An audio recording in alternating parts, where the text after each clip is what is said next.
BJP candidate for 7 Ramnagar Assembly constituency Dipak Majumdar went to the official residence of former Chief Minister Manik Sarkar on Monday to campaign for the polls. Candidate Dipak Majumdar shot votes by handing over Narendra Modi's determination letter to former Chief Minister Manik Sarkar.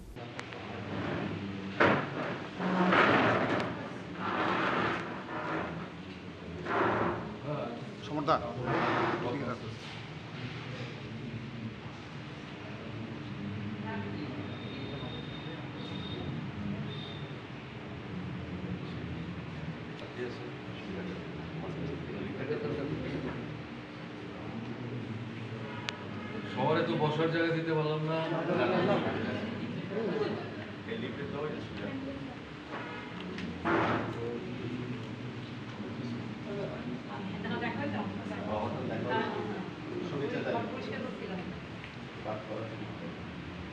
On this day, Dipak Majumdar also went to the official residence of Minister Shantu Chaudhary and asked for votes.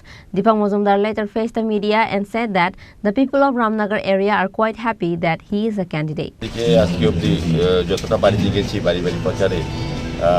প্রত্যেক মানুষে আমাকে খুব আশীর্বাদ করছেন, খুব খুশি হয়েছেন আমি প্রার্থী হওয়াতে এবং তাদের বিশ্বাস আমি রামনগর উন্নয়নে কাজ করবো। আমারও প্রত্যাশা রামনগর উন্নয়নে কাজ করার সুযোগ এই রামনগরবাসী আমাকে আশীর্বাদ করবেন, দোয়া করবেন। মানিক সরকারের কাছে ভোট চাইলেন, কি বললেন?